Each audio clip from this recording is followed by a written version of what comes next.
Meat Market, Kelly's Pizza and Grill, McBain Hardware, Kluger Mechanical, LC Materials, McNally's Party Store, Northern Truck Service, Huttinga Electric, Falmouth Co-op, Don's Auto Clinic and High Point Cadillac GMC, Judy K. Gildy Photography, Advanced Optometry, McBain Rural Agricultural Schools, Shepherd's Agency, and the live stream sponsored by McLean Transmissions. Now let's head to the stadium and join the voices of the McBain Ramblers, Jay Simon and Gary Vanna.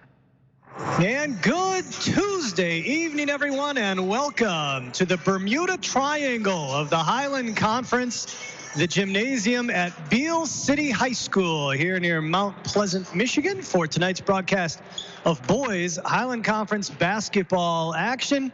I am Jay Simon. The Beale City Aggies and the McBain Ramblers about to go head-to-head in a league contest. Hawkeyes got the night off. I am thrilled to be joined once again. He's done this a number of other times for us. Dan Verberkmos, who along with wife Dawn has single-handedly brought all kinds of height to McBain High School and the student ranks. Dan, thanks for being down here with me. I'm excited to be here. And like you said, Jay, records out the window.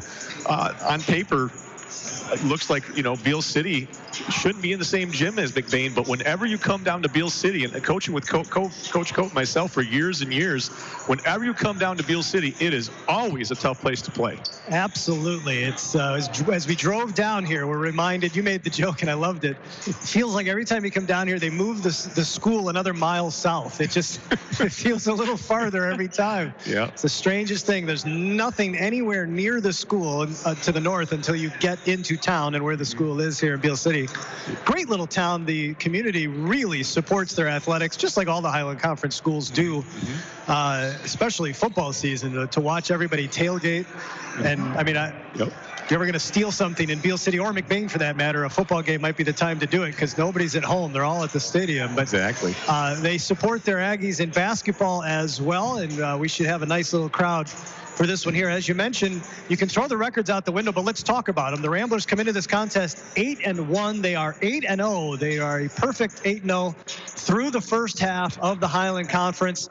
They came away with a 50-47 win, a three-pointer at the buzzer, coming up just short for the Manton Rangers in a victory on Friday night in a varsity doubleheader, along with the girls who came up just short for McBain. Manton came away with the win. So we had two great contests on Friday night here on CDY. The Aggies come into this contest 4-7. They are 4-4 in conference play. And these two teams have met once already. They opened the season against each other in McBain. McBain got the 12-point win. But the Aggies have something in this game they didn't have in that game, and that is... Very true. They have their stud, Logan Chillman. He is a ball player. He really is the kind of ball player that really doesn't have a weakness. He can hit his free throws. He can drive it. He can dish it. He can finish inside. He can hit the long ball. He can handle the point. He can play off. You really, honestly, Jay, as we talked on the way down here, he's a young man that doesn't have a weakness. Coming off an ankle injury, the million-dollar question is how healthy and quick is he tonight?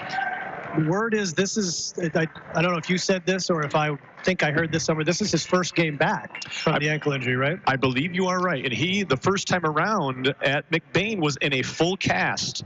A broken ankle, I believe, was the diagnosis. Of course, not being the team doctor, not fully sure on that. No. But he had a full cast, was on crutches, and was really having a hard time getting around. But we were watching him in warm-ups here, Jay, and really showing no ill effects initially on warm-ups. He looks like he's kind of like he's always been. No, wish I could jump like that.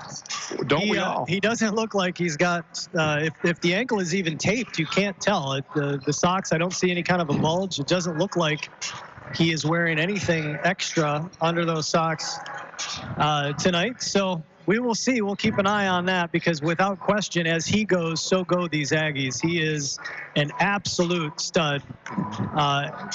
Nigh close to unguardable in the Highland Conference. I've just not seen anybody really able to slow him down. He can get his shot off, as you said, anywhere he wants from anywhere on the floor. And he's not afraid to run the offense for his teammates. These Aggies will do one thing really well, and that's defend. Yes, and tonight we are going to see two teams that pride themselves on the defensive side of the basketball.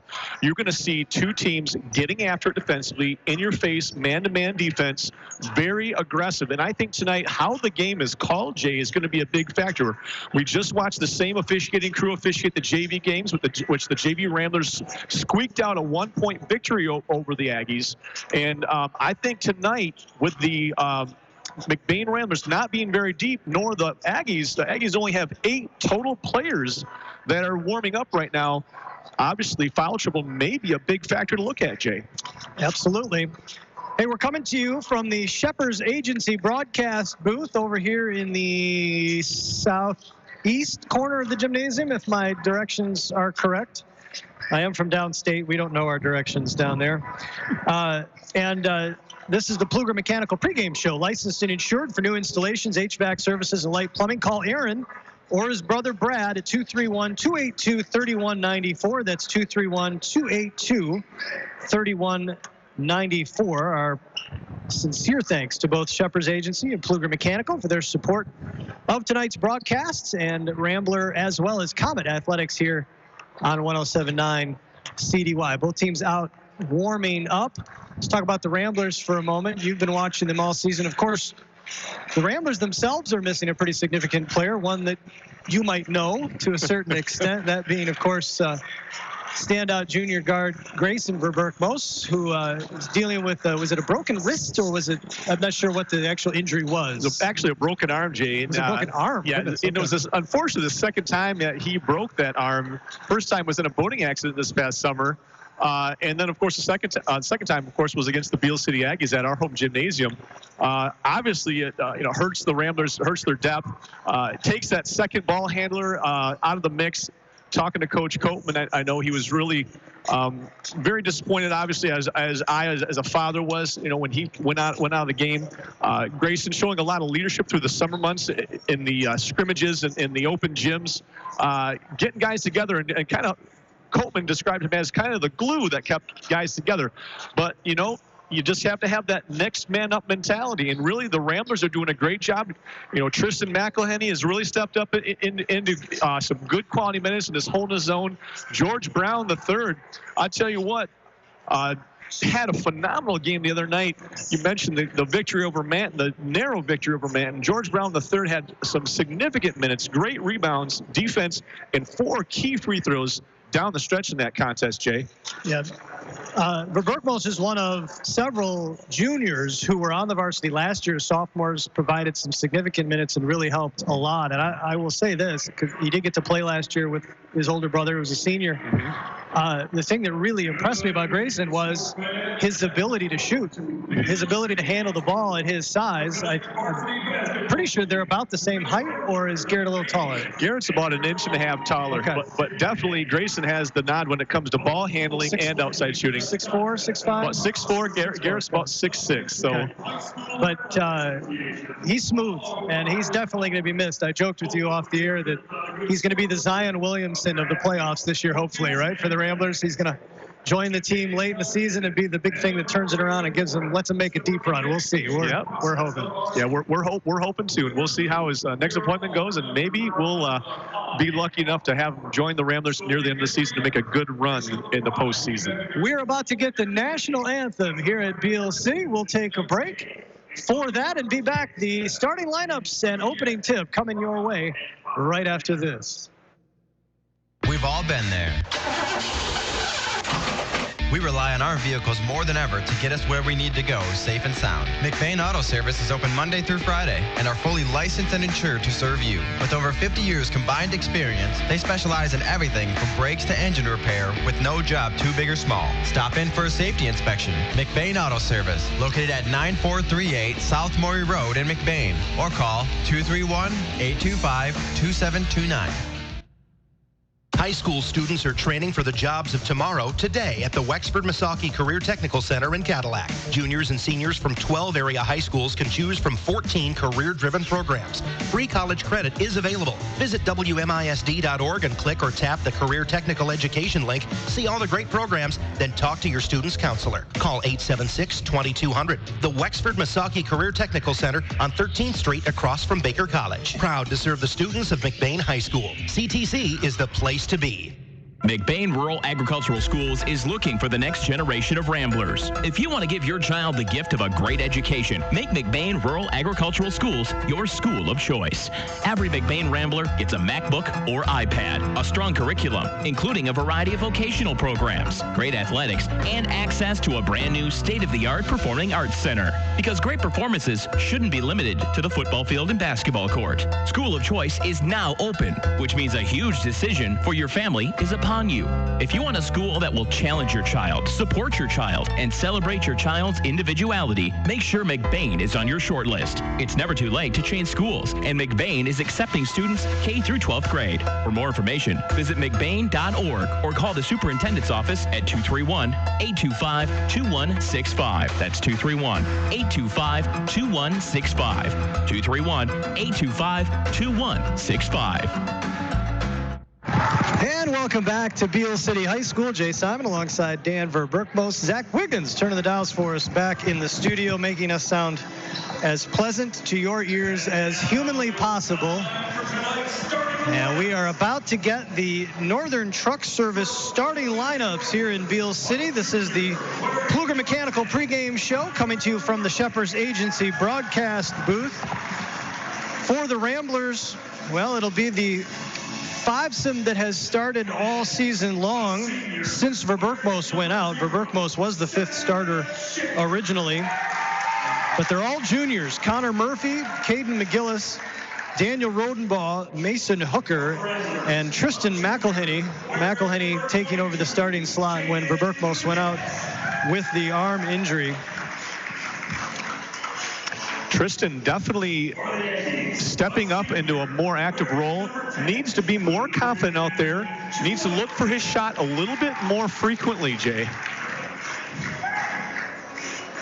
Meanwhile, for the Aggies, most of these kids, not a surprise, and it's always fun, Dan, when I get to call a game where a team has multiple pairs of kids with the same last name. Fortunately, the vast majority of Beale City fans will be listening to a different station right now, so it won't matter as much to them. Yeah, we'll be saying the names Gross, Stepke, Schaefer, and Schaefer, and have been saying that for many years. Long time. Many years. I feel like there's a lot of Chilmans too, although there's only one on the team right now. I feel like there have been some. I think there have been a lot of Chilmans in the past. Let's see, the last one. So now I can tell you who they are. Starting for the Beale City Aggies, they will run out a senior-heavy starting lineup. Jake Gross is the lone junior. Seniors Ivan Paul, Easton Yunker, Seth Schaefer, and of course Logan Chilman are your starters. For a team that has 10 on the roster, but just 8 on the bench. Actually 11 on the roster, but just 8 dressed. So I do believe, Jay, word had it that the flu is hitting lots of schools. Marion, I know, was closed last Friday because of it. Yeah. Not account of the weather. I think Beale City dealing with it. And I think I did recognize a couple of the JV kids that played varsity the first time around. I believe that might be the reason for some of that shuffling. Could very well be. Head coach Cam Gattrell or Gattrell? Do you have any idea how he pronounces that? I'm going to say Gattrell. I think it's Gattrell. Gattrell. That sounds better. And Bruce Copeman of the Ramblers watching their two teams as Caden McGillis will win the tip over Seth Schaefer. And the Ramblers will have the ball to start things off, going right to left across your radio dial, wearing their road green with the gold trim, white numbers. Mason Hooker on the left wing being checked by Easton Yunker. Will hand it off to Connor Murphy. Murphy to McGillis, free throw line extended near side. Right-handed dribble to the top of the key. As the Aggies switching, Connor Murphy with a triple from the right wing, knocks it down, and the Ramblers quickly on the board. Great patience displayed by the Ramblers. I think every player touched the ball multiple times before they were able to get that three-pointer up and good.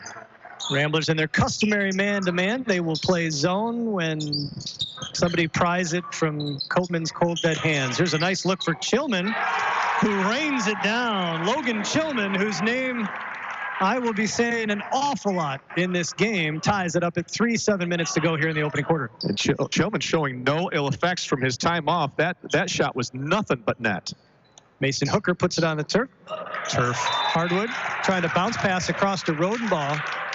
And it goes off Rodenbaugh's hands and out of bounds. Turnover will give it back to the Aggies. It's a great idea. Great drive by Mason Hooker. I don't think Daniel Rodenbaugh was quite ready for that bounce pass.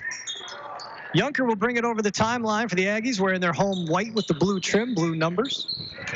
Junker guarded by Murphy. Around the volleyball line, puts it between his legs, uses a Schaefer pick, pulls it back out. Now he'll swing it over to Chillman. Chillman will put it on the floor. Little flip pass for Jake Gross. Gross far side. Paul with the lefty layup gets it to go. Great patience by the Aggies right there. The ball swung back and forth 3 or 4 times before finally an easy drive and a left-handed bank shot.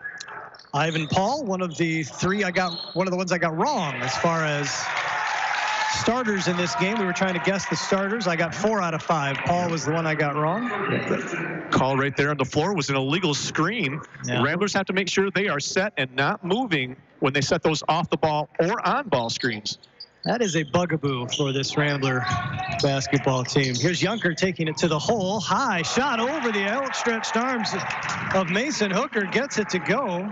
Nice teardrop right there. We have to make sure to keep them out of the lane. That's 2 straight buckets in the lane off penetration, Jay. We got to keep the Aggies out of the lane. 7-3 lead for the Aggies. 5:45 to go here in the opening quarter. This play is called triangle. Connor Murphy takes it topside for Daniel Rodenbaugh. Over to McElhinney in front of the Aggie bench. McElhinney surveying, lefty dribble once. Topside for McGillis. He'll try to put it on the floor. Junker cuts him off. Here's Murphy from long range, knocks it down. Second straight triple for Murphy. And when he gets hot, watch out. That was a deep 3, at least 4 feet behind the three-point line there. 7-6, Beale City with the lead. Junker over to Paul on the left baseline. Paul gets inside of Hooker. Now he's cut off. Here's a kick out for a 3, and that's good. Jake Gross with the triple. Both teams shooting well to start this one. 10-6, Beale City with 5 minutes remaining in the first. I believe both teams are 100%. I haven't seen one missed shot. Every shot has gone through the hoop for both teams. Connor Murphy pulls again. Off the front iron, tapped up. Hooker almost got it to go. Rebound then grabbed by Schaefer. Great Here job come on the glass. Junker, little inside out dribble, drives baseline, kick out for Paul for 3. Yes. Wow. Boy, if they're going to shoot like that, it's going to be a long night here in Beale City. And Beale City right now very juiced up on the defensive end. A lot of times if you do well offensively, it just fuels the defense too. 13-6, Aggies with the lead, 4.5 to go here in the first.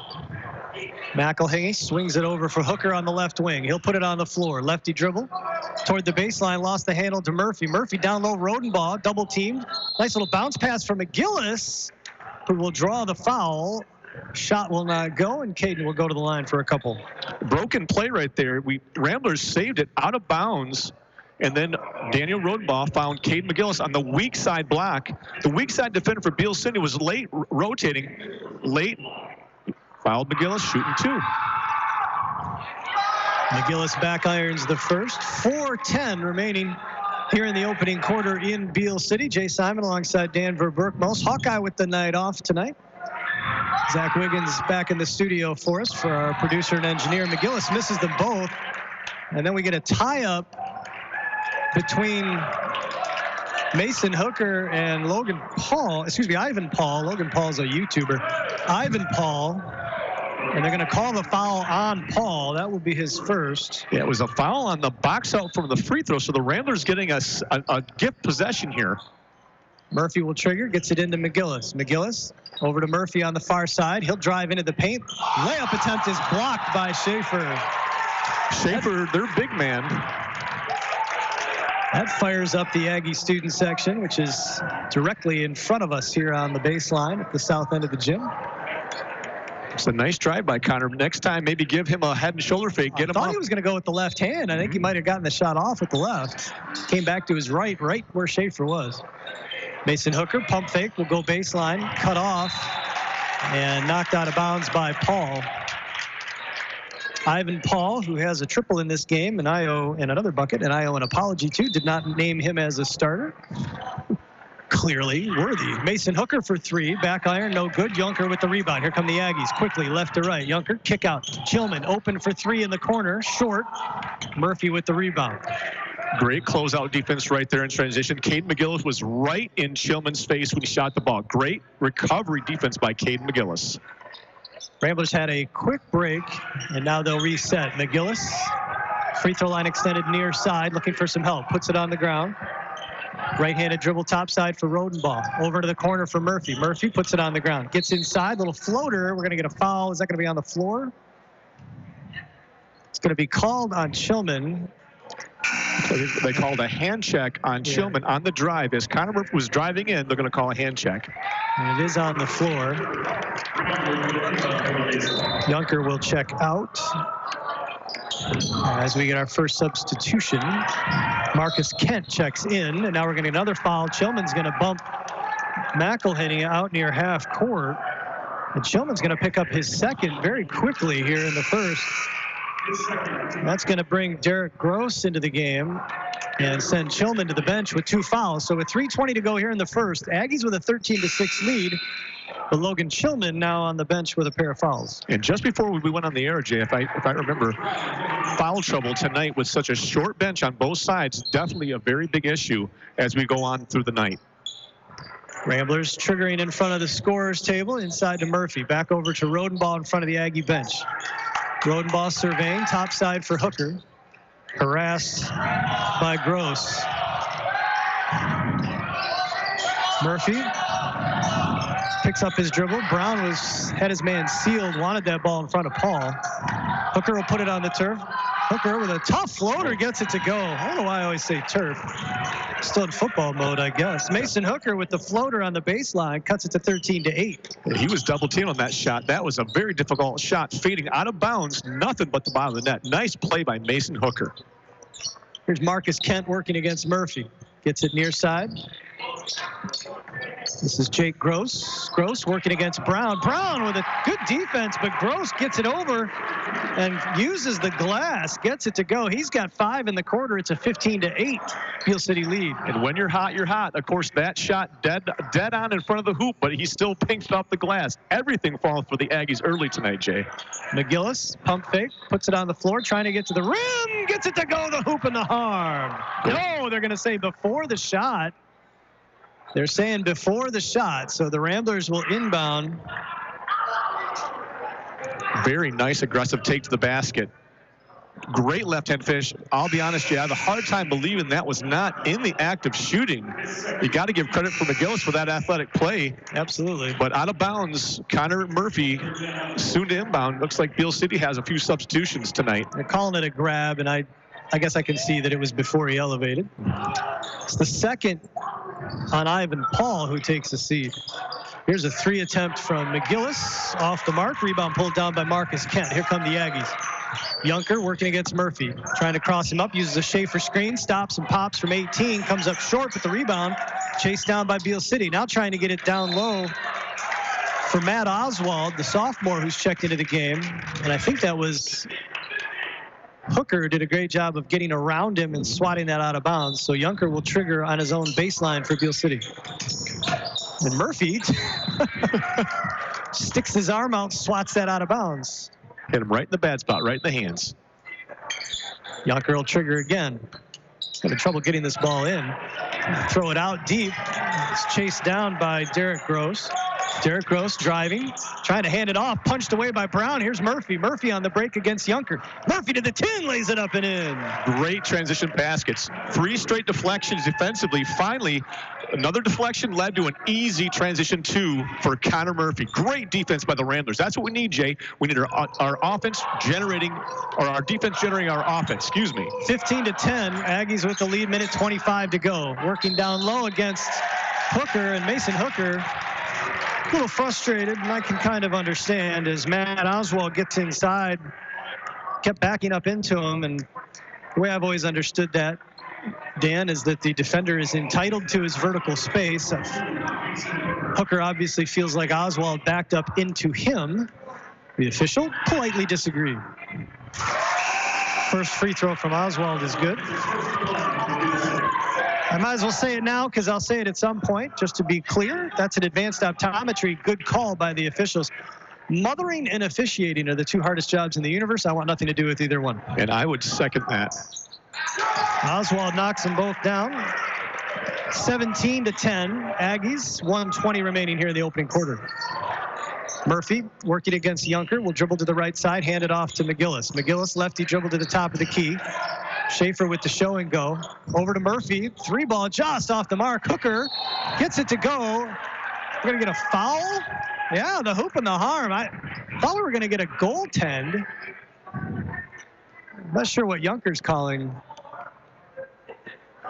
They did call he's slapping hands with Mason, so I don't know if he's joking around with her, but Schaefer went up for the block, got his hand in the net before the shot went up, so it's actually not goaltending in that case, but they did call a foul. Yeah. They did call it on Seth Schaefer. His first. Hooker cannot complete the three-point play. And so the Ramblers still trail by 5 as we get inside a minute to go here in the opening quarter. That's 3 missed free throws tonight so far for the Ramblers. We got to make sure to again make sure we convert on those easy buckets. Daniel Rodenbaugh going to the floor, gets the steal. Murphy quickly up ahead for Brown. Brown across the way to Hooker. Hooker will dribble it out. 40 seconds remaining here in the first. Hooker will stop and take a long two. No good. And they're going to get a foul on McGillis going over the back. I coached Daniel Rodenbaugh as a freshman on the JV, and that's one thing I always loved about Daniel Rodenbaugh. He is the first to the floor every time down. Great hustle play by Daniel Rodenbaugh right there. Now, Rodenbaugh basically plays the 5 for this Rambler team, and he's the shortest other than Murphy on the floor. Inside 25 seconds remaining in the first. Junker dribbling, cut off by Murphy. Kicks it out, finds Oswald. Oswald checked by Hooker. Drives past Oswald, and we're going to get a foul on Hooker on the floor. Poor Mason Hooker doesn't know what to do. Looked like fairly good defense, Jay. Well, and this is, again, advanced optometry, good call. These officials know what they're doing. They're great.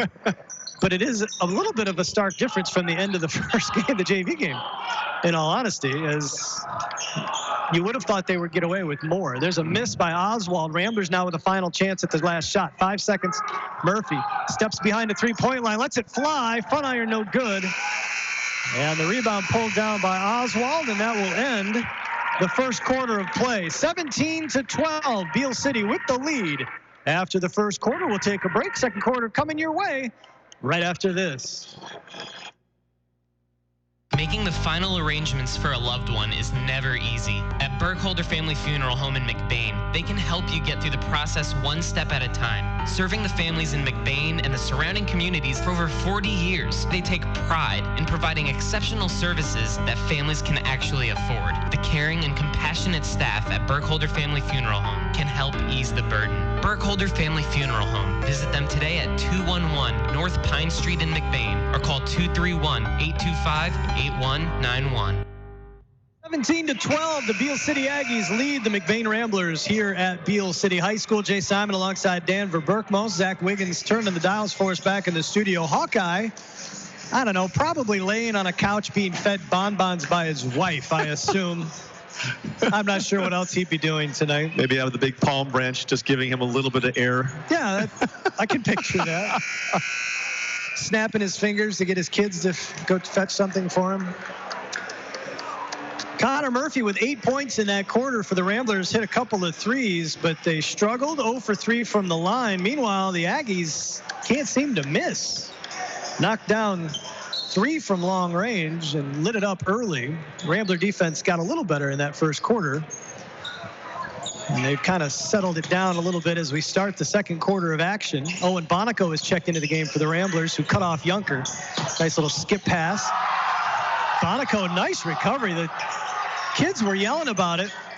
But Bonico actually got up and got right back in his face, prevented the three. They thought it was funny because he was chasing to the corner and slipped, but Owen Bonico got up like a cat, got out and chased him off the three-point line. He's fairly used to come out of that three-point stance, though, isn't he, though, Jay? Yeah, I think you might be right.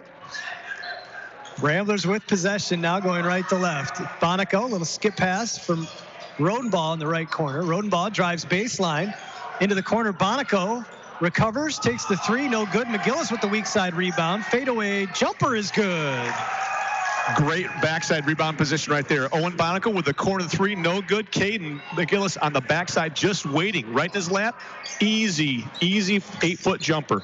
And George Brown with the rejection sends Younker's layup attempt into the student section. Huh, they didn't get excited about that. That's weird. Wrong color. Oh, that's right. Younker will trigger under his own basket. I love student sections. They're the best. Paul looking for help. Driving in. Brown goes straight up. Does a nice job defending. Ball tapped around, and this is going to go off of Beale City.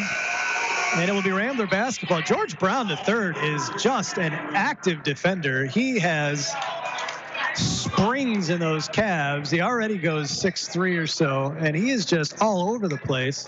Actually tipped that ball back into play as he was going out of bounds. What a defensive possession for George Brown. Definitely a difference maker. He's got 2 blocks, couple rebounds, and altered a couple shots. 2 he didn't get to, Jay. Definitely making a big impact on the defensive end. Bonico trying to get it into Brown, and then Brown, after getting it tapped away by an Aggie defender, can't corral it, goes into the bench. It'll be Beale City basketball. What I like about what the officials are doing here, George defending, he's literally going straight up and down. He's not trying to volleyball block the shot. He's putting his arm straight in the air, and they're letting him do that, which is good defense.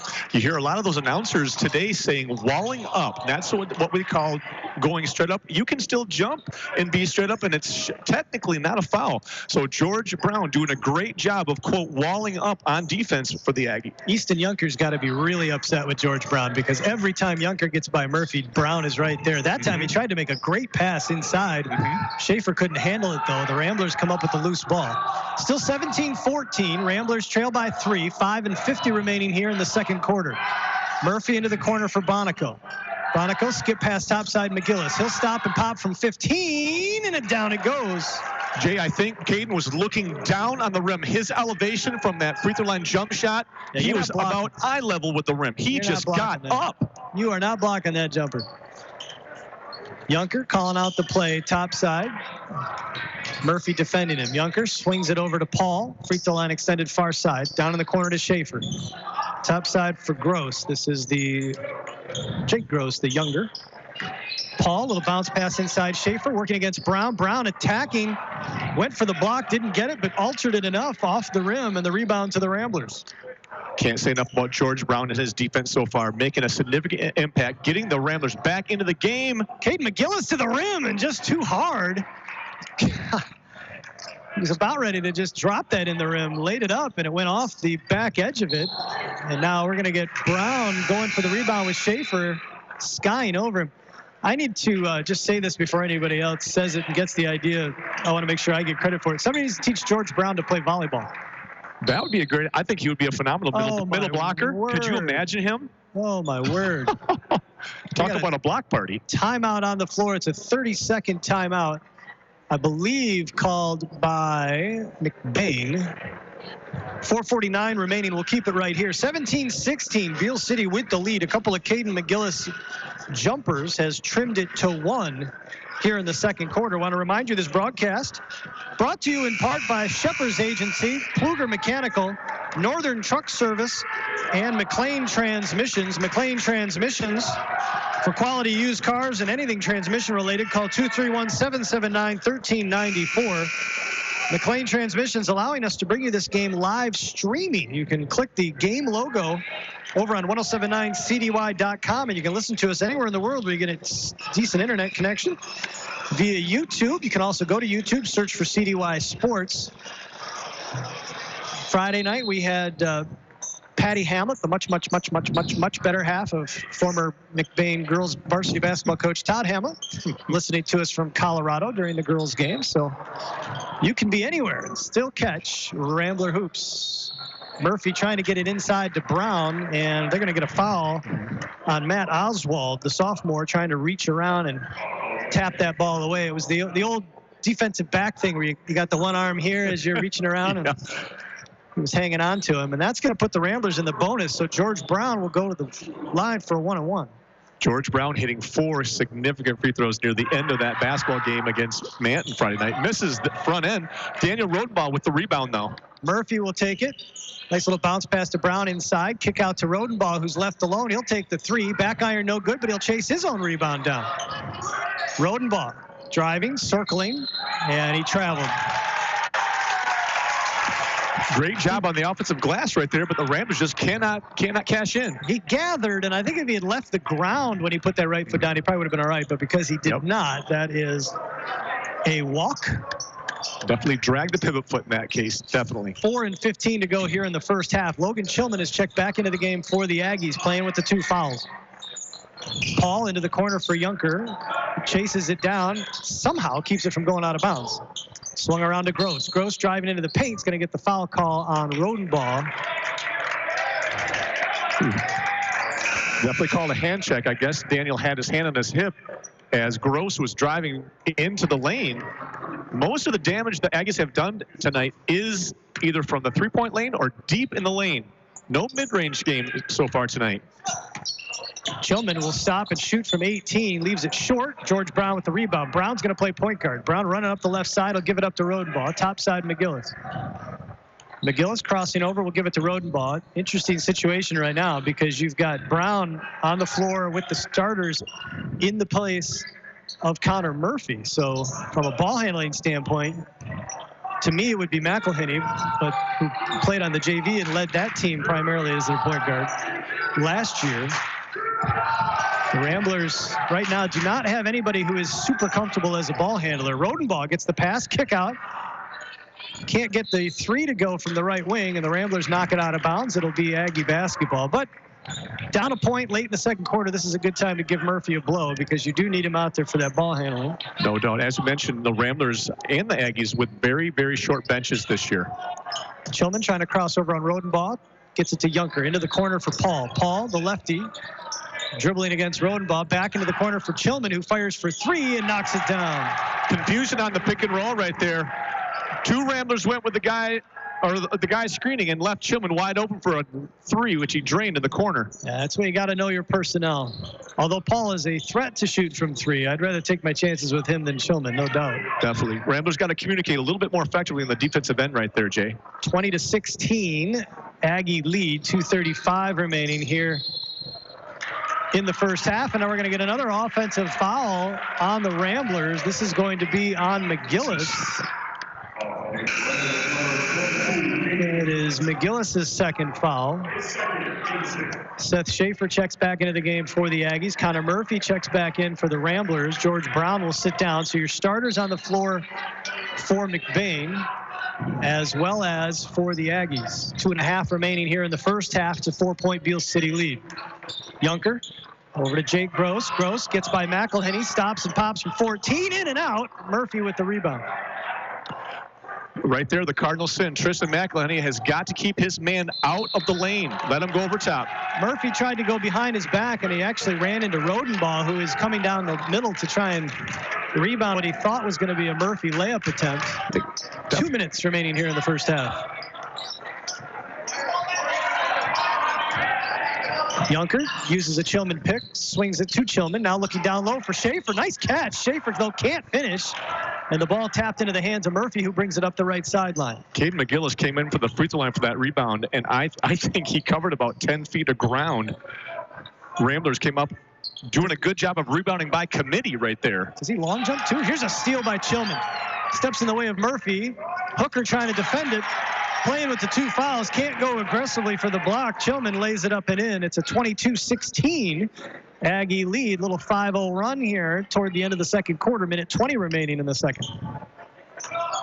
Murphy to McElhinney. McElhinney, couple quick dribbles, gives it to McGillis. Thought about the 3. McGillis puts it on the floor, trying to get to the rim. Can't get it to go. Rodenbaugh had the weak side rebound and then loses the handle. Junker takes it away. Here comes Junker up the right side. Over to Paul, left alone for 3, knocks it down. Transition defense right there, not very good for McBain. Lost their men. They went back, stopped the ball, but then lost the guy in the perimeter. Ivan Paul's jumper is not going to be in any kind of instructional tape, but it has gone down cleanly both times he's let it fly. Yeah, he's on fire tonight. Rodenbaugh for three, left baseline, knocks it down. That's a big bucket for the Ramblers. It's a big answer at a key juncture in the game. 30 seconds left until halftime. Stops the bleeding, 25-19. Aggies with the lead as Chillman brings it over half court. Content to let McGillis sit back at the three-point line and run out this clock to take the last shot. 20 seconds remaining. Chillman looking for some help, gets it to Junker on this right wing. Junker will dribble topside. Now he's looking for a Chillman pick. 12 seconds to go. Working against Murphy. Gets around the pick. Cut off into the corner. Wide open for three. Front iron, no good. Gross. Rebounded by Rodenbaugh, who sends it the length of the court. Hits the top of the glass.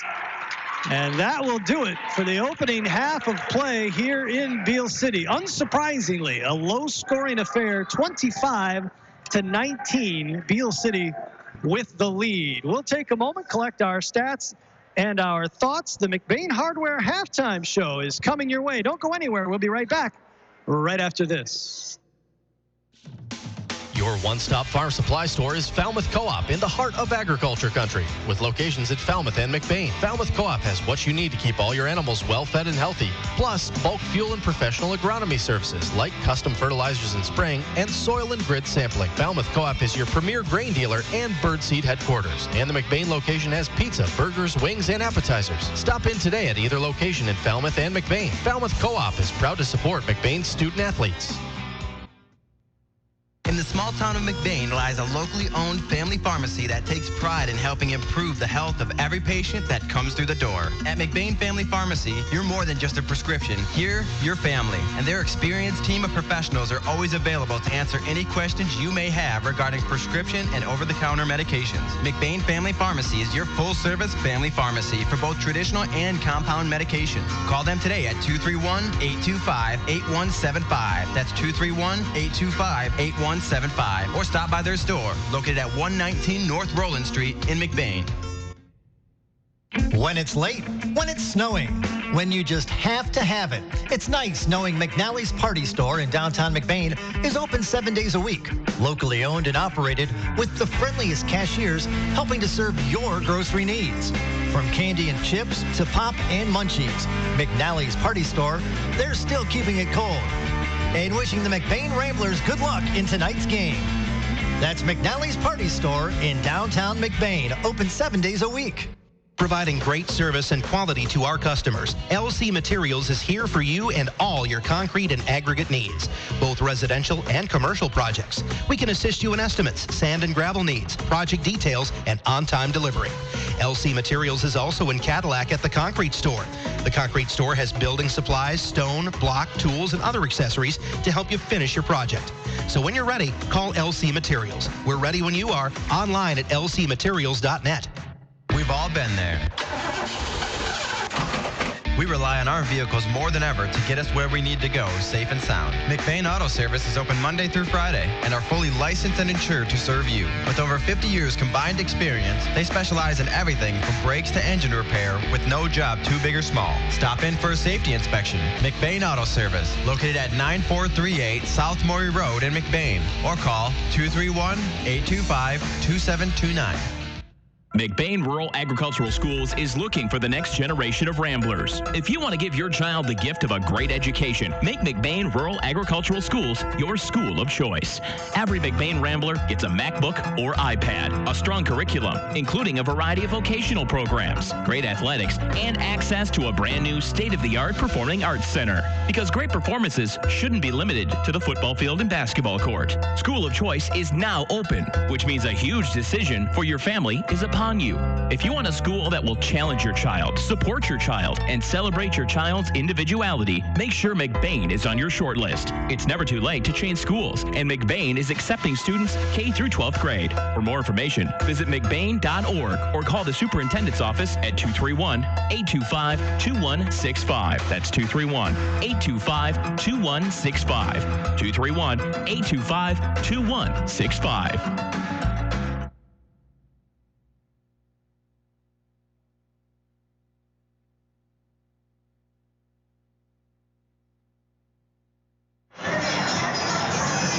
welcome back to Beale City High School. Jay Simon alongside Dan Verberkmos. Zach Wiggins turning the dials for us back in the studio, earning his money tonight, our producer and engineer. We are live. 25-19. The Beale City Aggies have the lead over the McBain Ramblers. This is the McBain Hardware halftime show. See Ron or Tyler for all your needs. As Gary's brother-in-law will tell you, if McBain Hardware doesn't have it, you probably don't need it. 25-19 is the lead for the Aggies. And Dan, we were talking a little bit during the break that this hot shooting can't last, right? We assume it can't last, but you just don't know. You never know, and it's more likely to last when you are at home as opposed to an away gym. But the Beale City Aggies absolutely on fire. We don't know the exact stats from downtown from the three-point line, but we can definitely agree that they are definitely over 50% from the three-point land. They've made 5. I would be surprised if they've missed 5. Correct. But that'd be the most I'd say they've missed. I honestly. Yep. I mean, it's hard to tell. I mean, the makes are what stick with you, right? And if I was really good, I'd have, some teenager over here hash marking 3 attempts so that we knew. Yep. But it'd be a fun stat to be able to tell people. Yep. But in any case, the Ramblers have knocked down 3 themselves, but the hot shooting from Beale City has given them, as I mentioned, a 6-point lead. Here at halftime, I want to remind you that tonight's broadcast brought to you in part by Advanced Optometry, McBain Hardware, Huttinga Electric, Judy K. Gildy Photography, Kelly's Pizza and Grill, and Ellen J. Meat Market. Our sincere thanks to all of our broadcast partners that allow us to bring you these broadcasts here on 107.9 CDY. I'll run down the scoring for you from that first half. For the Aggies, they were paced by Logan Chillman. We said we'd be mentioning his name quite a bit, and we have. He knocked down 2 threes and another bucket. He's got 8 points. Maybe a mild surprise, Ivan Paul, the lefty senior, also has 8 points. He's knocked down 2 long-range bombs. And if you're watching Ivan Paul and Logan Chillman shoot, you assume that Logan's the better shooter. Not 100% sure that's true. Logan's isn't 11. It's not the prettiest left-handed shot you'll ever see, but Ivan's, but he has knocked down 2.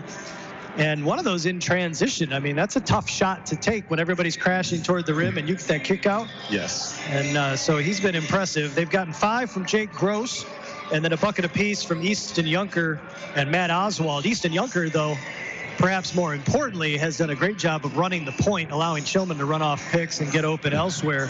He's been able to get to the rim pretty easily, get by his man, but the Ramblers have done a nice job with the help defense, preventing him from being able to actually get to the tin. Meanwhile, the Ramblers led by Connor Murphy, who has 2 threes and another bucket. He's got 8 points.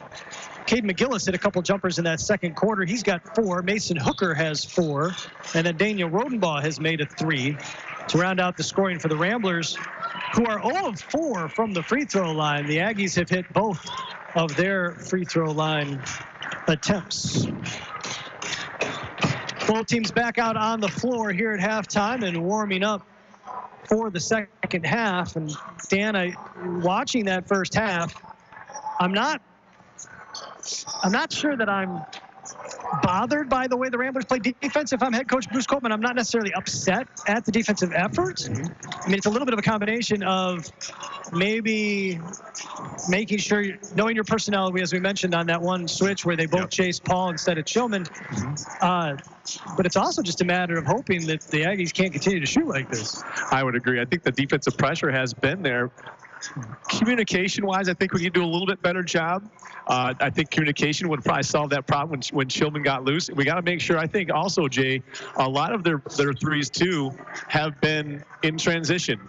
And we got to make sure that in transition, we obviously stop the ball, don't give up a layup, but then we got to make sure to close out on all those three-point shooters and try to run them back off the three-point line and talk and help and recover. Yeah. And I think just a couple miscues here and there in Beale City with their hot shooting has taken advantage of it. Yeah, the communication thing is the really big key. I mean, I am no great shakes of a basketball player, but in the little bit of pickup ball that I have played, when you get to be our age, there's a lot of 2s taken, a lot of 3 balls taken. Yep. Especially when you play 2s and 1s, because it's 50% more instead of 33% more, right? So right. A lot of guys shooting twos. And when you're in transition, sometimes you will lose your man, right? So somebody will help out. Yep. But there's where that communication comes into case. If you know that somebody's going to help you pick up your guy on the far side, you got to find somebody else. And that's what's happened to the Ramblers a few different times. Is somebody has gotten lost. And the Aggies have done a great job of finding that open man. Yes, At least one case, it's been Logan Paul. Gosh, it's Ivan Paul. Logan Paul is a YouTuber turned boxer. Kids know who I'm talking about, I'm sure. Logan Chilman. Logan Chilman. And Ivan Paul. He's got a great first name. I should use it, right? That's one thing as a coach for years and years that I always try to drill into my teams on defense is to talk and point. Jay, in a situation like this, when the student section is loud, you got to make sure to talk and point, because sometimes talking isn't enough. You got to make sure to talk, point. You got to communicate. You can't communicate enough. A lot of times I always joked, I said, you got to be talking like a monkey in a tree to one another and always on the same page defensively.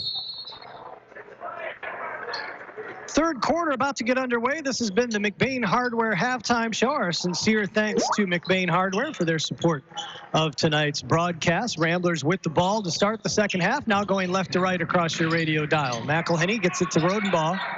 Near side right in front of us. Rodenbaugh put it on the floor looking for help.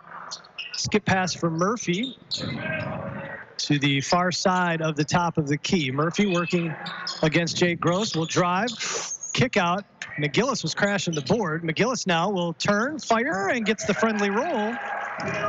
Great. McGillis was 6 points in the game. Great patience displayed by the Ramblers right there. Everyone got touches, worked for a great shot, had to reset once. Caden with a beautiful soft touch. Hopefully that shot gets him going, Jay. We need a little more offensive output for some other people besides Connor tonight. Here's Paul with a tough left-handed drive as he went across the paint. Can't get it to go.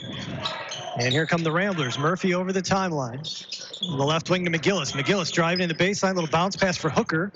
Hooker gets it blocked from behind. I believe that was Chilman getting the rejection. That was a nice look right there by Caden McGillis. I think that if pass Hooker, actually... if Hooker keeps going, right? That's a layup. One more step, right? And I think the ball surprised him, too. I don't think he was quite ready for that, to receive that pass. McElhenney to McGillis on the left baseline, trying to get it inside to Rodenbaugh down on the block. Double team, kick out to McGillis. McGillis, step back three off the front of the iron, and Chilman with the rebound. 6:38 remaining here in the third quarter. Chilman will stop and pop from McGillis, trying to draw the foul, and he will. So McGillis got underneath him a little bit. Chilman certainly sold it, but McGillis was definitely in the feet area. That was about a 65% hardened foul. Yes, I would agree with that. And I know at the collegiate level, they're calling that flap. Okay, whether it's on a charge in this situation, trying to draw a foul on a three. I think that flap right there may have qualified potentially for one of those new calls in Division 1A men's basketball, Jay. That's a possibility. I will say, though, I did feel like McGillis was in the vicinity, if nothing else, of Chilman's landing area as he knocks down the first free throw. And as a near 50-year-old man who doesn't elevate a whole lot on his jump shot, but does still get off the ground, there's nothing more terrifying than when somebody is in your landing area. So my initial reaction, if somebody does get underneath me even the littlest bit, honestly, is to go to the ground because I'm trying to save my ankles. So Chilman was probably doing a little bit of a combination there. It's I don't want to turn my ankle because I've already had an ankle injury, and I'm trying to draw this foul. Meanwhile, Chilman has knocked down all three free throws, so 28-21 now. There's a steal by Chilman as McElhenney's entry pass for Rodenbaugh on the curl, taken away by Chilman. 6:15 remaining here in the third. Jake Gross will give it back to Chilman, top of the key, checked by Rodenbaugh. Swung over to Junker, free throw line extended near side. Working against McElhenney, gets by him. Skip pass into the corner.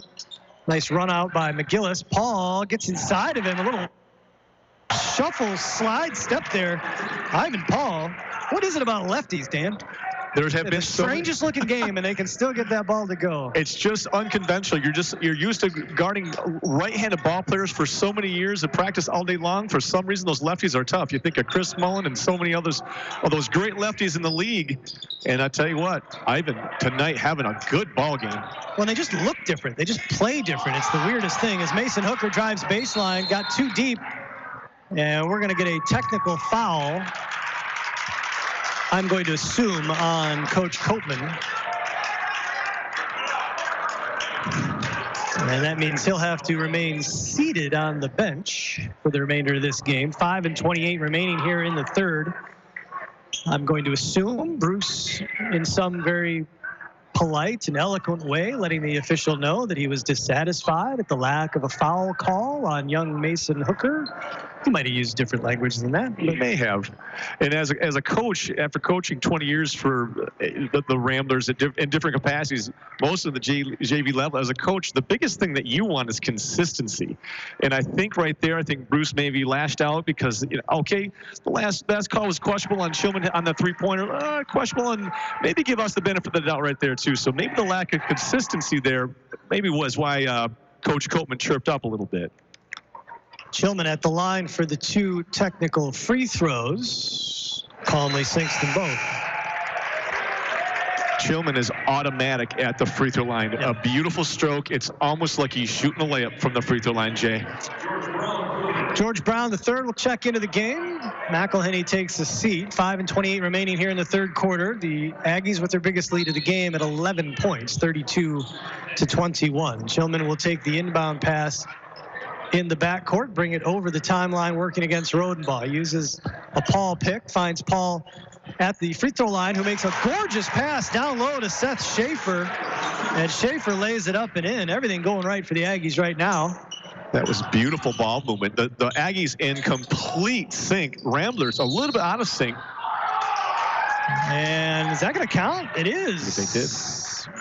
Caden McGillis with the drive. Seth Schaefer tried to slide over and draw the charge, but did not get himself squared up. And McGillis with the hoop and the harm and a three-point opportunity. We were in perfect position to see that. And Schaefer did slide into McGillis as he was in the air. And I believe that's why they called the block over the offensive foul. Yeah, that's another advanced optometry. Good call. As McGillis can't convert, Ramblers still have yet to knock down a free throw. 34-23 with 5 minutes remaining here in the third. Chillman, who picked up 2 quick fouls and missed much of that first half, has been all over the place late in the second and here in the third. Nice little give and go from Paul to Schaefer, back to Paul, who lays it up and in. The lefty has 15 points. Murphy for 3, front iron no good. Schaefer with the rebound. Sorry, he's got 12 points in the game, 4.5 remaining, and a 13-point Aggie lead. Danger time right now for the Ramblers. We got to dig in and And Chillman is going to, they're going to say no bucket. Chillman going around Murphy. They're going to call the foul.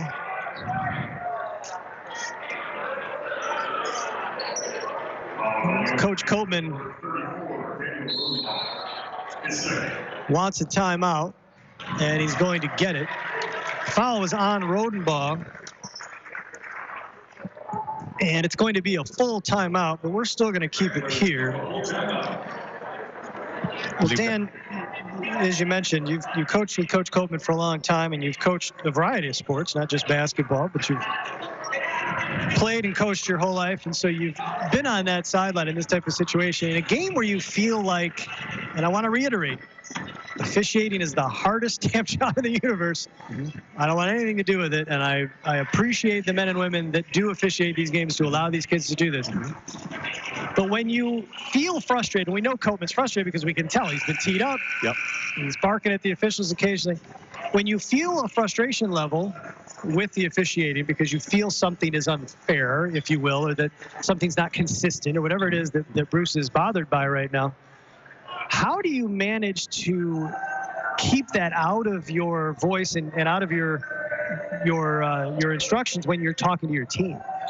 I think once you have received the technical or used voice up into the officials and they've teed you up or not, you have to do something to energize your team. Sometimes a technical is just the thing that gets your team going. Right now, Beal has all of the momentum. Right now, the Ramblers just kind of walking through the motions. We have got to find something to provide a spark to get us back in this game. Momentum, all Beal City so far, Jay. I think it's all about getting and keeping momentum, and Beal has it. Kent made a bounce pass over to Schaefer. Murphy was in position to take it, and Schaefer just said, "No, young man, that's my ball." Took it right away from him, lays it up and in. That was a manly layup. 38-23. Aggies with the lead inside 4 minutes to go here in this third quarter. Ramblers need to get in sync offensively. McGillis tries to kick it out to Hooker. Nice closeout by Junker. Yeah, there you go. Thank you. Sorry. Junker putting a saddle on Caden McGillis. Gets called for the hand check. To be clear, I do it all the time. I'm guarding guys. I put that forearm into their side and trying to give myself a chance to get in front of them. Absolutely. But there's no officials when I'm doing it. So Rodenbaugh with the quick three off the inbound. Can't get it to go. Chillman with the weak side board. Chillman flying up the floor to Kent over in the corner. Loses the handle, gets it back to Chillman, standing on the Aggie logo in front of his own bench. Into the corner for Jake Gross. Gross, a couple dribbles, cut off at the edge of the paint. Gets it to Junker. Junker into the baseline, trying to skip pass.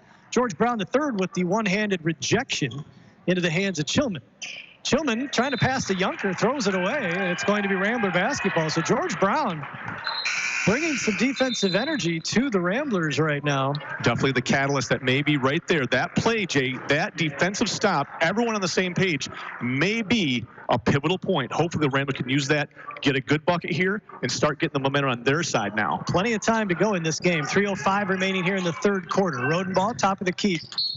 Trying to drive by his man. And we're going to get a foul on Marcus Kent. Kent took the brunt of that. Rodenbaugh very easily. Seth Schaefer, wants an offensive foul. He thinks that Rodenbaugh pushed off, but it's not Rodenbaugh's fault that Kent weighs half as much as he does and went flying after the collision.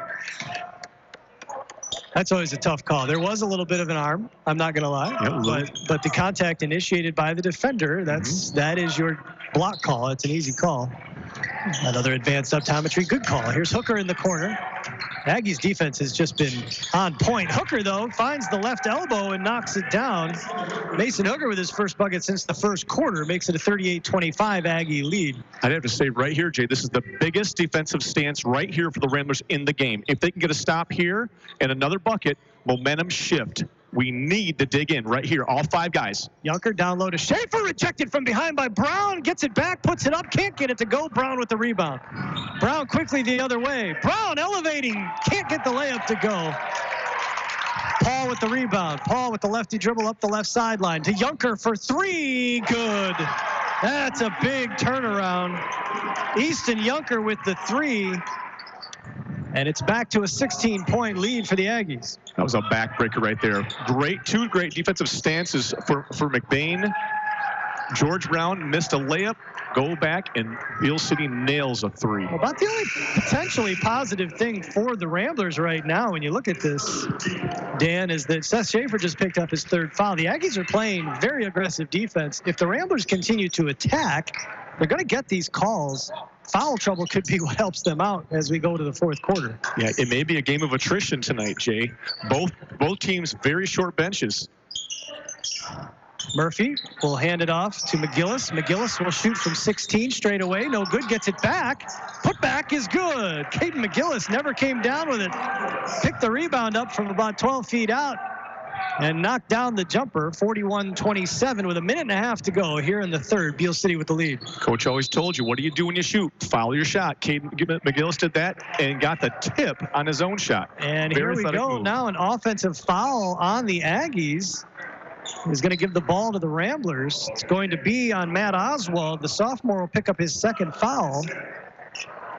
Fifth on the Aggies in this half. Ramblers have three. Minute 20 to go here in the third quarter. Connor Murphy, quick pull from the top of the key. Nothing but nets. Ramblers have got to dig in right now. Minute 14 left until the fourth quarter. down 11. We have got to get a stop right here and get some momentum going into this final stanza, Jay. Chillman is on the bench for the Aggies. Yunker over to Jake Gross, trying to get it down low. Oh, we're going to get a foul call on Brown as he went to poke that away from Oswald a little aggressively. And he got a little push in the back. So George Brown, the third, is going to pick up his first foul. That was a good call by the official. George Brown did tip the ball in front, but had his off arm around the waist of the offender. Jake Gross, quick three, knocks it down. Man, oh man. They are just on fire, Jay, and they haven't let up. They are just continuing to hit everything they throw up. Daniel Rodenbaugh working hard down low, couldn't get the curling reverse layup to fall, but he gets the rebound, put back, and is hammered, and Rodenbaugh will go to the line for a couple of freebies. All these kids out here tonight, Jay, are playing hard, but for whatever reason, Daniel Rodenbaugh plays at a different level. Right there, he was basically not double teamed, he was whole teamed, yeah. And he basically went up, got his own rebound, and basically willed the officials to call a foul right there. And perhaps more importantly, Rodenbaugh takes the lid off the free throw of the rim because he finally knocks one down for McBain. Of course, I jinxed him, and he misses the second, but Brown gets the tip, and the Ramblers with another possession. 44-31, Aggies, 40 seconds to go. Murphy, little hesitation dribble, topside for Hooker, will fire for three, and he misses everything.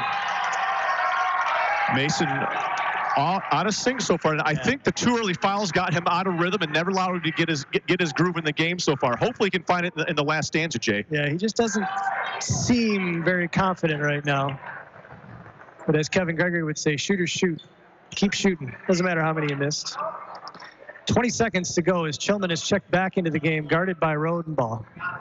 Rodenbaugh not close enough to draw a 5-second call just yet. Chillman content to let it go. And we're going to get a foul on Hooker as Paul was coming to set a pick for Chillman, and Hooker was riding him.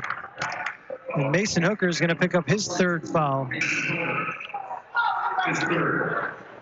Both teams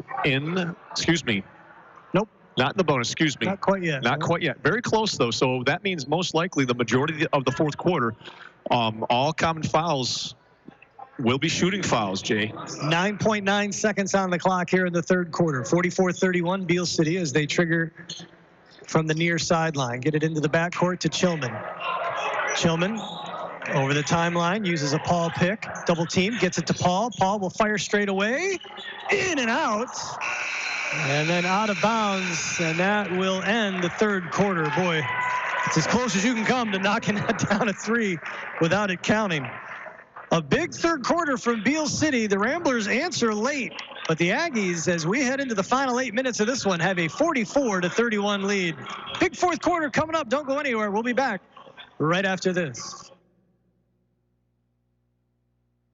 Making the final arrangements for a loved one is never easy. At Burkholder Family Funeral Home in McBain, they can help you get through the process one step at a time. Serving the families in McBain and the surrounding communities for over 40 years, they take pride in providing exceptional services that families can actually afford. The caring and compassionate staff at Burkholder Family Funeral Home can help ease the burden. Burkholder Family Funeral Home. Visit them today at 211 North Pine Street in McBain or call 231-825-8191.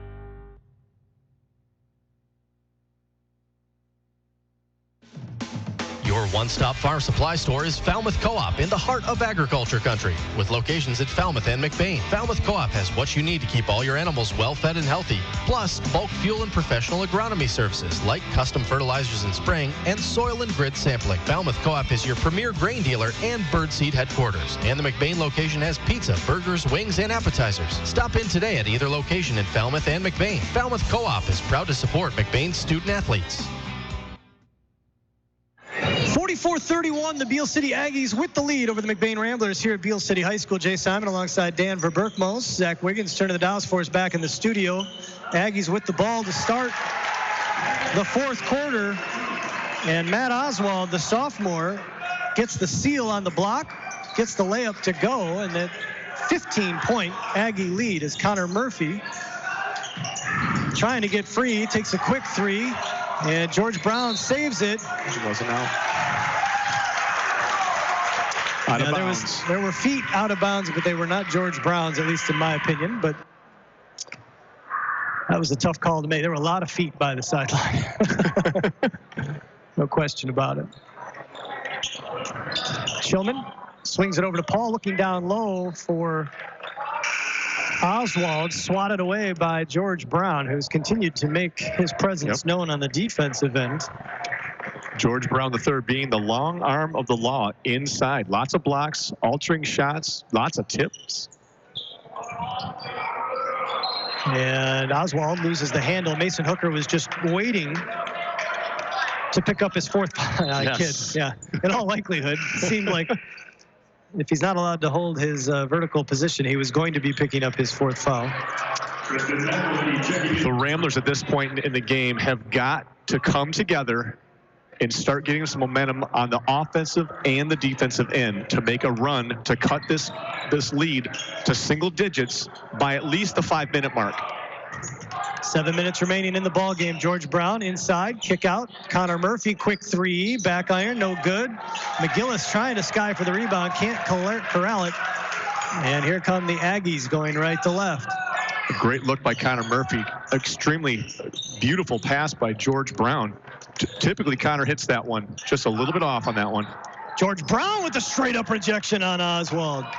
Here comes Caden McGillis. Lost the handle. Fortunately, off an Aggie and right back to him. And now they're going to call Murphy for a travel.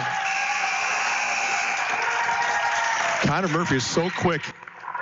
That is such a quick move. I think a lot of times it looks like a travel, but many times it isn't. I mean, I'm not saying that's a bad call, but I could see where the official would call that. But Connor is so quick. It's a tough call to make. Very difficult to see. Ramblers got to dig in and play some solid team defense right here. Junker gets around Murphy, cut off by Brown, gets it down low though. Nice swing pass. Paul wide open for three, front iron, no good. And Schaefer battling with Brown for the rebound. They're going to say it went off Schaefer. It will be Rambler basketball. 6:18 remaining in this one, 46-31. Started the clock before he touched the ball. Saw that. Murphy trying to save a few seconds. Double teamed as they get it out of his hands. Finds Rodenbaugh. Rodenbaugh top side for McGillis. McGillis wants to use a Brown pick. Now he'll go the other way. Swing into the corner. Rodenbaugh open for three. Front iron, top of the rim, no good. And into the hands of Kent. Junker quickly up ahead to Paul. Paul lefty dribble to the top of the key, working against McGillis. Picks up his dribble, looking for help. Finds Schaefer, who gives it right back to him. Right in front of the Aggie bench on the right wing. Paul spins into the lane. Nice bounce pass for Schaefer. Brown with another block. George Brown with the swat from behind. Got to say, that's at least 4 blocks tonight for George Brown. And McGillis trying to get into the paint. We're going to get a foul on Seth Schaefer, who doesn't believe he committed the foul. But just because you don't move doesn't mean it's not a foul. McGillis just bounced right off of the very stoutly built young man, Seth Schaefer. Seth Schaefer probably outweighs him by at least 50 pounds. McGillis shooting 1-1, so that common foul now puts the Ramblers in the bonus. Hopefully we can turn the tide and start hitting our charity shots, Jay. 5.5 remaining in the ball game. You asked me, Dan, who Manton was playing. They've got Everett at home tonight, for the record. Okay. Caden McGillis rattles home the front end of the 1-1. That's big. Ramblers got to keep scratching and clawing, getting their way back in this game, Jay. Like I said, under 5 minutes, be really nice to have it under 10 points. Get in single digits here. Official having a little chat with George Brown. I'm not sure what that was about. McGillis makes the second. And we're going to get a Rambler timeout. It is a full timeout, so while Coach Copeman talks to his Chargers, we'll take a quick break and be back right after this. High school students are training for the jobs of tomorrow today at the Wexford-Missaukee Career Technical Center in Cadillac. Juniors and seniors from 12 area high schools can choose from 14 career-driven programs. Free college credit is available. Visit WMISD.org and click or tap the Career Technical Education link. See all the great programs, then talk to your student's counselor. Call 876-2200. The Wexford-Missaukee Career Technical Center on 13th Street across from Baker College. Proud to serve the students of McBain High School. CTC is the place to be. 5.5 remaining here in the ball game at Beale City High School. 46-33. The Aggies lead the Ramblers. Highland Conference boys basketball action coming your way here on 107.9 CDY. I want to let you know this broadcast brought to you in part by the Wexford-Missaukee Career Tech Center, McBain Rural Agricultural Schools, the Falmouth Co-op, LC Materials, and McBain Family Pharmacy. Our sincere thanks to all of our broadcast partners who allow us to bring these contests to you. Jay Simon alongside Dan Verberkmos. Aggies will trigger in their own backcourt as they get it into Yunker. Ramblers extending their defense full court now. Chillman turns and finds Paul over the timeline. He'll give it to Yunker. And the Aggies will now get into their offense. Here's that's Jake Gross, who will bring it to the top of the key. Back to Paul in front of the bench. Paul to Kent. Little lefty dribble, picks it up, guarded by Brown. Yunker, top side now, defended by McElhenney. Yunker gets to the rim. Nice challenge by Mason Hooker, forcing the tough shot, and the rebound pulled down by Rodenbaugh. Rodenbaugh trying to get inside.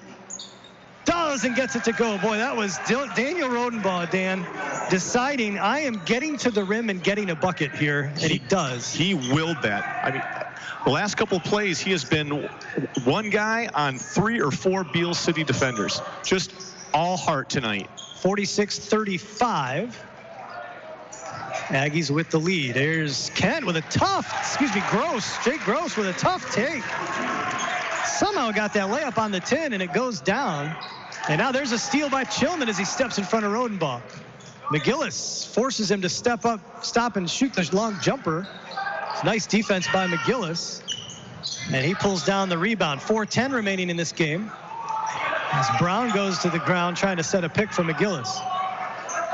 Hooker splits the defense, and it's going to go, they're going to say off Yunker's foot, so it will remain Rambler basketball as Connor Murphy will check in for McElhenney. So the Ramblers starting 5 other than McElhenney on the floor right now. George Brown III, whose defense has been stellar in the second half, joins them on the floor. Murphy gets it into Rodenbaugh.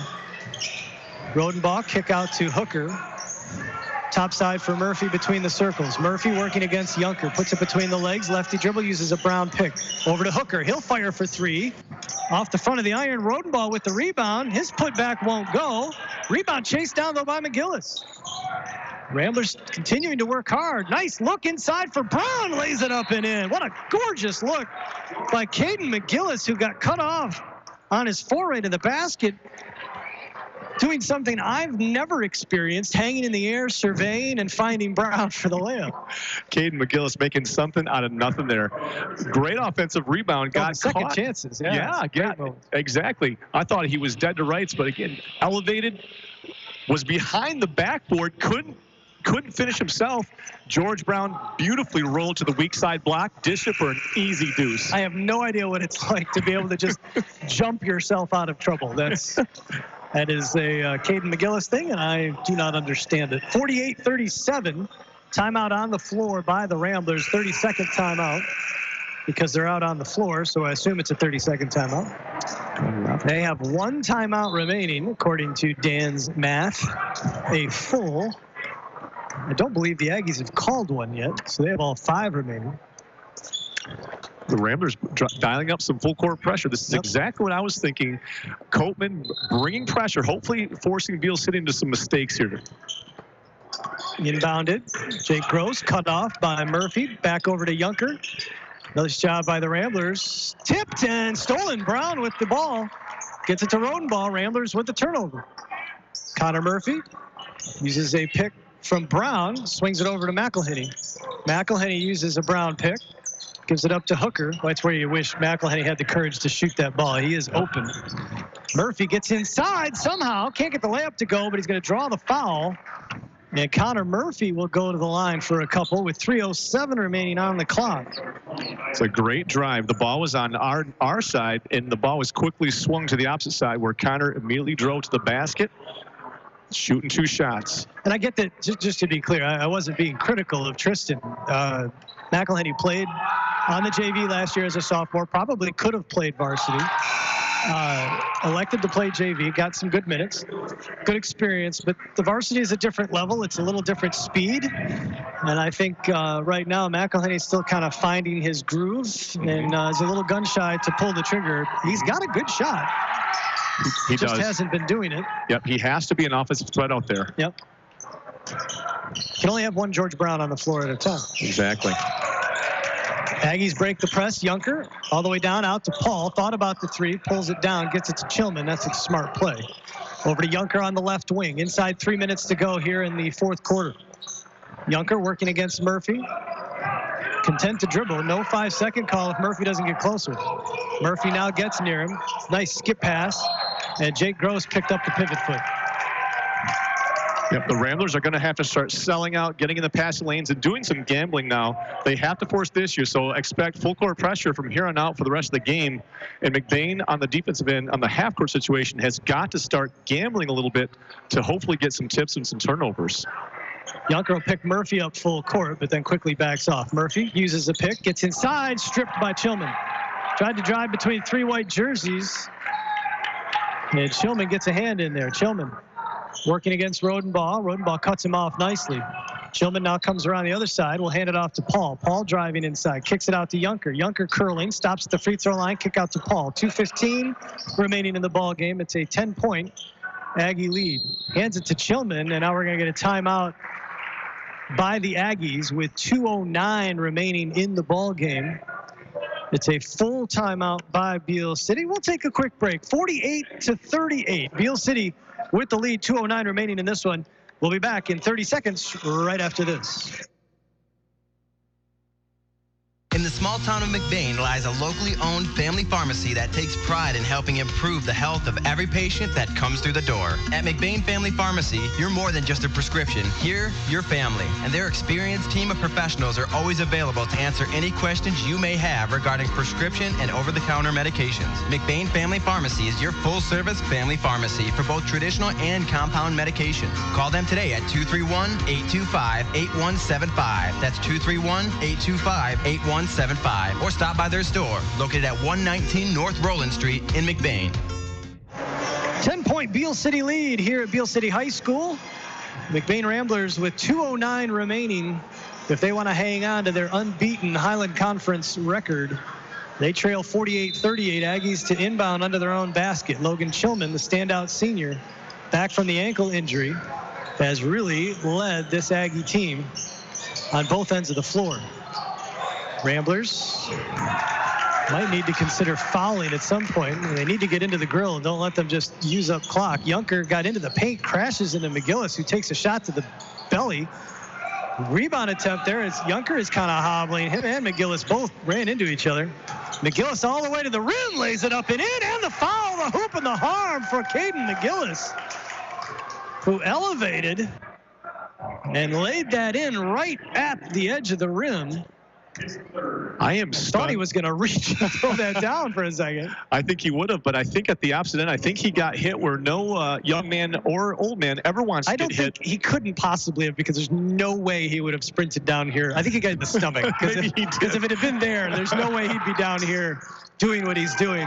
And what he's doing is completing a 3-point play and trimming this lead to 7 with 1:40 to go.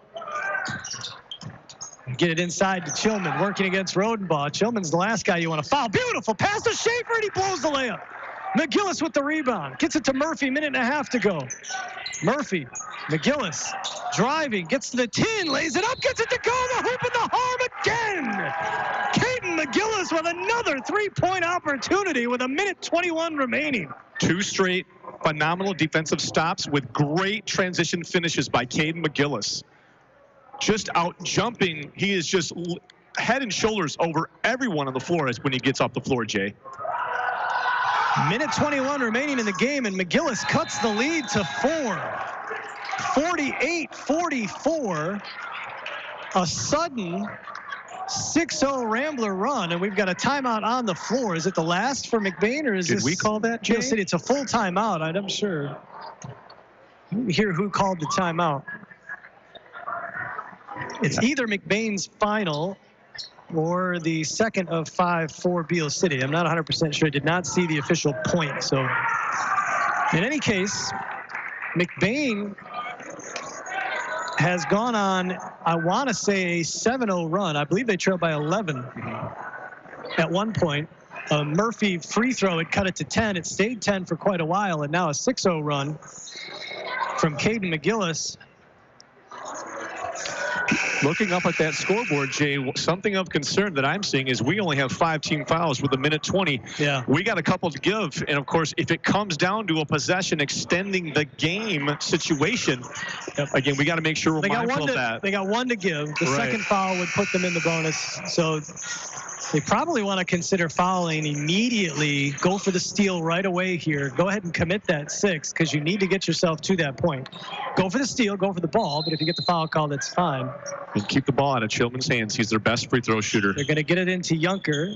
Boy, I'm shocked that they're not going after these guys right away. Paul will try to bring it over half court. Slings it over to Junker on the near side. Minute 12 remaining. Junker guarded by McGillis. Over to the corner for Jake Gross. Gross will get into the hands of Chilman, and this is the guy you don't want to foul. Chilman driving on Rodenbaugh, spins away from him. Gets into the paint, gives it up to Seth. Schaefer back to Chilman. Boy, as soon as Chilman gives up the ball, you got to foul that guy. Chilman gets around Schaefer. Still dribbling, working his way away from Rodenbaugh. Again driving. Hands it off to Junker. 46 seconds left. And now we'll finally get a foul by McGillis. And again, that's just going to be the 6th. And I'll be honest, I'm no basketball coach, but I would have loved to see an earlier foul. And I don't understand how long did Chilman dribble? It had to have been over 5 seconds. I didn't see one official counting, and Daniel Rodenbaugh was locked up right in his hip pocket. That should have been a 5-second call. And that's it's tough to tell, like, how long you're going to let, how far away they got to be. Junker driving on Murphy. Murphy working against him. 36 seconds to go. Junker over on the right wing. Well, bounce pass, and Brown can't get the block as Ivan Paul lays it up over his outstretched arm. Come the Ramblers. Quick 3, Rodenbaugh in and out. Brown taps it to McGillis. McGillis turns, fires, can't get it to go. Rodenbaugh, the reverse layup gets it to go. Excellent rebounding right there by the Ramblers. 3 offensive rebounds. Finally, Daniel Rodenbaugh puts it in. Timeout, Beale City. Timeout from the Aggies with just 10 seconds remaining. 50-46, Aggies with the lead. That bucket by Ivan Paul on the other end is huge right now because the Ramblers got a quick score down here, but with 10 seconds left, they will have to immediately foul. And it is a 2-possession game, even without any free throws. Still a little surprised, Dan, that we did not see an earlier foul. The 6th foul I thought was going to come quicker than that. I really did. I agree. And I think they were trying just to go for the steals, but what the problem was is the guy on the ball was doing a great job. It was the guys off the ball that would let their man leak out, not deny the ball, let him catch it, and then it would reset. At this situation, everyone is in all-out denial. Yeah. Everybody. Yeah. And what surprised me, we said it before they inbounded with a minute 21 to go out of that timeout, 4-point game. I thought the Ramblers would immediately go for the steal, whoever they inbounded, whether it was Junker, whoever it was. It doesn't matter who gets it because they're not going to the line. Exactly. Go for the steal right away. If you get it, great. If you don't, it's the 6th foul, and there's about a minute 15 to go. No big deal. And then at least you can play your defense, and maybe you foul. Exactly. 40-some seconds left, you send a guy to the line. Because then the guy doesn't have the baseline to run to. It's a dead ball. Yeah. But again, I don't. Another timeout, Beale City. Good pressure by the Ramblers right there. Yep, Ramblers doing a nice job of denying the basketball. Now, the real careful thing now, if you're the Ramblers, to me, Dan, is to watch out for the football pass. Definitely. This is the where you ball. put all 5 guys in the backcourt, and then somebody takes off. Yep. Because in that situation with 10, if I'm Beale City, that's what I do, because with 10 seconds left, even if it gets stolen, they got to come the full length of the court. It's a 2-possession game. Exactly. I mean, I wouldn't even think about that. I would just do it. Yep. I think to combat that, what I would do is I'd put my tallest player on the inbounder. Absolutely. And have him just jumping like a crazy leapfrog is what I would do to hopefully inhibit that. If I'm Ivan Paul, I jab step right, run to my left, and just fling that thing. Exactly. There's no shortage of baseball Don't throw players. it out of bounds, because if you throw it out of bounds, that is out of bounds, that comes back down here for McBain, which is not what you want if you're Beale City. And you think that there's enough baseball players and quarterback football players, they got to have an arm. Somebody's got to have an arm. No doubt about that. Ivan Paul will trigger again. They put Mason Hooker on him, so there you go. Dan called that. You've got your tallest player guarding the inbound. Paul looking for help, gets it into Junker, and Murphy will foul him immediately with 8.8 seconds remaining on the clock. 1-and-1 situation right here. So hopefully, again, Ramblers banking on a miss. They have got to box out and secure this rebound, though, Jay. Easton Junker has 5 points in the game. He has not been to the line. Beale City electing not to send anyone to line up on the lane to risk a lane violation. This is smart with a 2-possession game. Misses the free throw. Hooker quickly to Murphy. Murphy's got to step up, fire. Brown will fire from straight away and knock it down. 2 seconds to go. And the Ramblers must have had one timeout remaining, because Coach Copeman will call it. And with 1.7 seconds left, the Ramblers have cut the lead to 50-49 on a George Brown triple, his first points of the game. And now their only hope is to get a steal on the inbound and an immediate shot. Stranger things have happened. And again, we are officially in the Bermuda Triangle of the Highland Conference, Jace.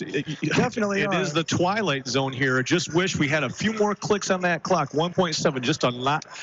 You'd think, Jay, play out the scenario, inbound at a quick foul. You're looking at what, maybe 0.8 at the quickest situation, and then you're really struggling. And this is exactly what I was just describing. This is where you 100% do it. Yep. Because now, as soon as anyone touches the ball on the far side of the court, the game's over. It's over. Yeah, just send it long. All you can do now is hope a Rambler would have to catch and heave full court. Exactly. So this should go long. If this pass is anywhere near the Rambler basket, I would be stunned. Ivan Paul will trigger. 1.7 seconds remaining. It's a 1-point Aggie lead. Paul looking. Will get it into Tillman. Nearly knocked away by Rodenbaugh. And Murphy fouls him immediately, but 1.6 seconds run off the clock, and this is high school basketball. They're not going to check and put any time back on that. So the hard part with not knowing, what are you going to do? There's a guy over there hitting a button and hitting a button again. And he's volunteering his time, absolutely, for these kids. Chillman at the line. It would be smart for Logan to intentionally miss this, in my opinion, Jay. Yeah, he can make it a 3-point game with this free throw. With a 1/10 of a second, though, you can't catch and shoot. Ramblers can inbound, but you can't. With 1/10 of a second, you can't catch and shoot anyway. And he does miss it. Hooker throws it the length of the floor and hits the backboard. Holy cow. Wow. What a game. The Ramblers fight back from 15 down in the second half, 16 down in the second half. But they come up just short, 51-49, our final here in Beale City. We'll take a moment, collect our stats and our thoughts. The Kelly's Pizza and Grill postgame show is coming your way. Don't go anywhere. We'll be back right after this. When it's late, when it's snowing, when you just have to have it. It's nice knowing McNally's Party Store in downtown McBain is open 7 days a week. Locally owned and operated with the friendliest cashiers helping to serve your grocery needs. From candy and chips to pop and munchies, McNally's Party Store, they're still keeping it cold. And wishing the McBain Ramblers good luck in tonight's game. That's McNally's Party Store in downtown McBain, open 7 days a week. Providing great service and quality to our customers, LC Materials is here for you and all your concrete and aggregate needs, both residential and commercial projects. We can assist you in estimates, sand and gravel needs, project details, and on-time delivery. LC Materials is also in Cadillac at the Concrete Store. The Concrete Store has building supplies, stone, block, tools, and other accessories to help you finish your project. So when you're ready, call LC Materials. We're ready when you are, online at lcmaterials.net. We've all been there. We rely on our vehicles more than ever to get us where we need to go, safe and sound. McBain Auto Service is open Monday through Friday and are fully licensed and insured to serve you. With over 50 years combined experience, they specialize in everything from brakes to engine repair with no job too big or small. Stop in for a safety inspection. McBain Auto Service, located at 9438 South Maury Road in McBain, or call 231-825-2729. High school students are training for the jobs of tomorrow today at the Wexford-Missaukee Career Technical Center in Cadillac. Juniors and seniors from 12 area high schools can choose from 14 career-driven programs. Free college credit is available. Visit WMISD.org and click or tap the Career Technical Education link. See all the great programs, then talk to your student's counselor. Call 876-2200. The Wexford-Missaukee Career Technical Center on 13th Street across from Baker College. Proud to serve the students of McBain High School. CTC is the place to be. McBain Rural Agricultural Schools is looking for the next generation of Ramblers. If you want to give your child the gift of a great education, make McBain Rural Agricultural Schools your school of choice. Every McBain Rambler gets a MacBook or iPad, a strong curriculum, including a variety of vocational programs, great athletics, and access to a brand new state-of-the-art performing arts center. Because great performances shouldn't be limited to the football field and basketball court. School of Choice is now open, which means a huge decision for your family is upon you. If you want a school that will challenge your child, support your child, and celebrate your child's individuality, make sure McBain is on your short list. It's never too late to change schools, and McBain is accepting students K through 12th grade. For more information, visit McBain.org or call the superintendent's office at 231-825-2165. That's 231-825-2165. 231-825-2165. Making the final arrangements for a loved one is never easy. At Burkholder Family Funeral Home in McBain, they can help you get through the process one step at a time. Serving the families in McBain and the surrounding communities for over 40 years, they take pride in providing exceptional services that families can actually afford. The caring and compassionate staff at Burkholder Family Funeral Home can help ease the burden. Burkholder Family Funeral Home. Visit them today at 211 North Pine Street in McBain or call 231-825-8191.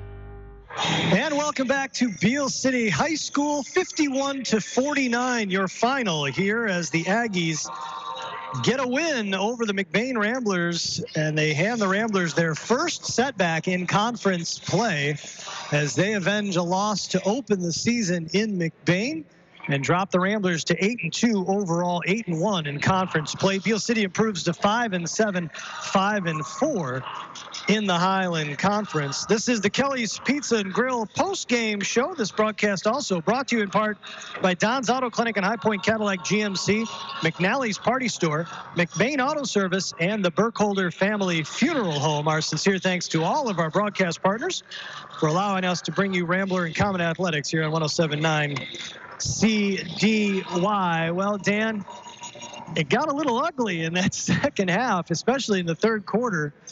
The Ramblers fell behind. I want to say 16 was the biggest lead of the game for the Aggies, and they still led by 11 as late as around 3 minutes remaining in the game. But, boy, the Ramblers came storming back, got a couple of turnovers, got a couple of traditional three-point plays from Caden McGillis, who at one point looked like he was going to throw down a dunk as he came in from the one side. Daniel Rodenbaugh working really hard underneath with second chance rebounds and opportunities. George Brown III, who had a stellar defensive game, gave him a three-pointer to pull them within one with 1.7 seconds remaining. But the Aggies able to get the inbound to Logan Chillman, their standout senior, who knocked down 1 of 2 free throws, and that was enough to give the Aggies the victory. These Ramblers, as you've mentioned before, you've known these kids a long time. There's no fight in a Bruce, no end to the fight in a Bruce Copeman coached team. They are not going to give up out there on the floor, but just ran out of time in this one. They did, no question. And really, Beale City, they seized the momentum early, and I don't think they ever really truly relinquished it until we made our late run. And by that point, Jay, as you mentioned, we had dug such a deep hole. It was just too much with too little time to overcome.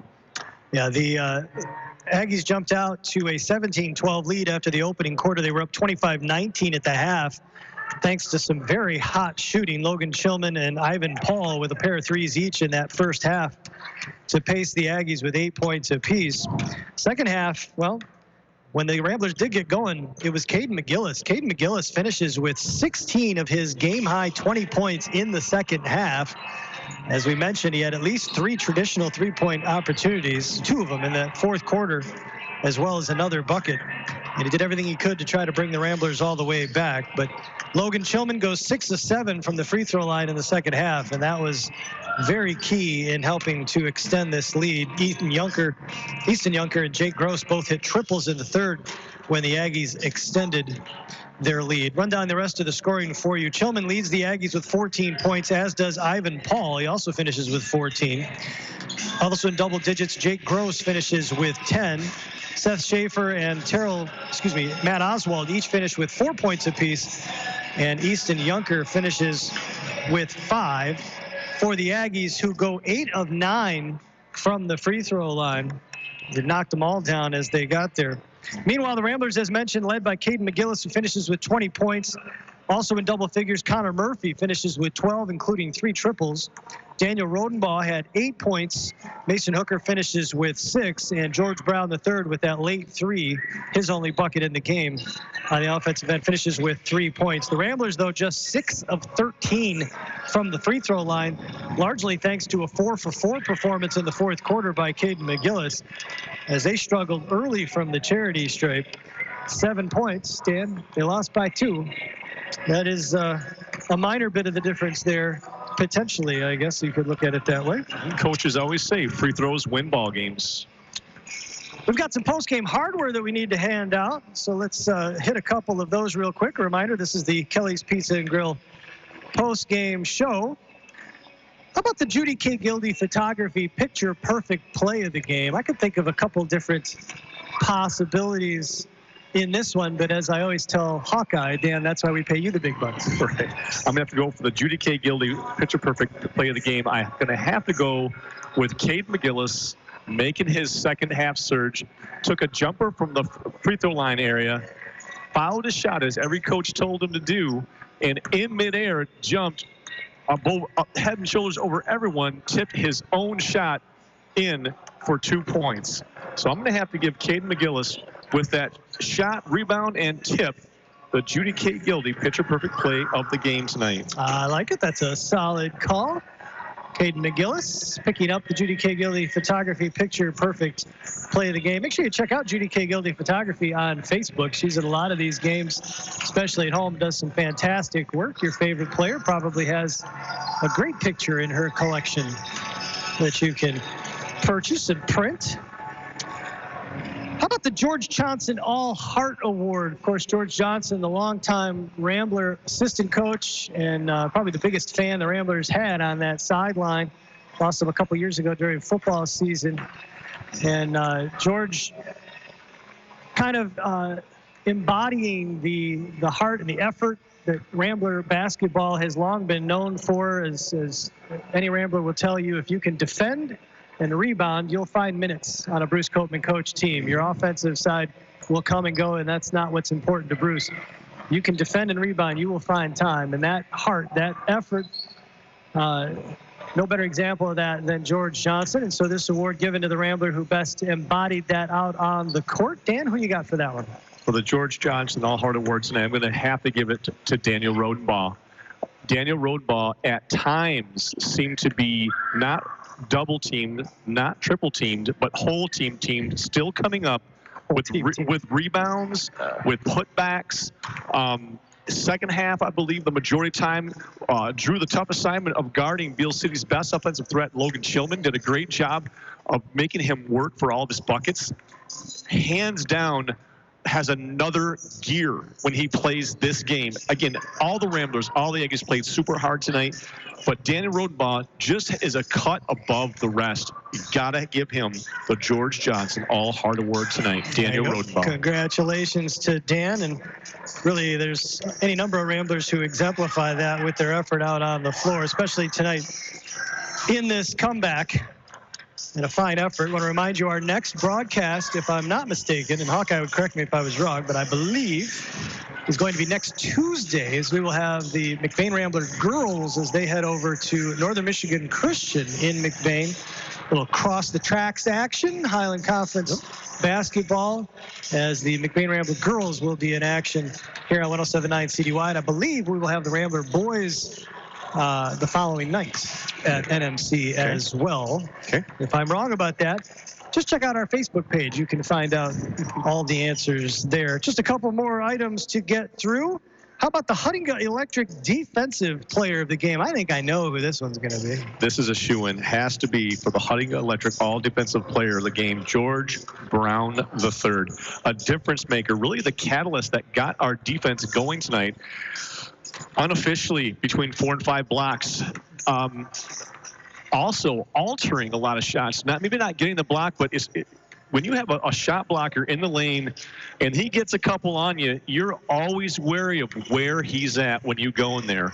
So take note. He altered as many shots as he blocked. Had a lot of key rebounds.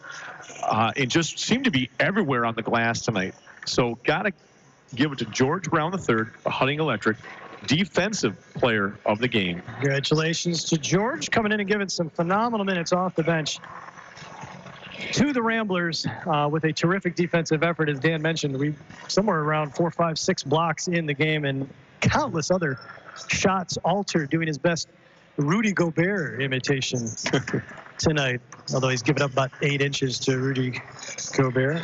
Actually, probably like 10 inches. 10, yeah. I think Rudy's a 7-footer. 7'1" or so. Yeah, he's a big fella.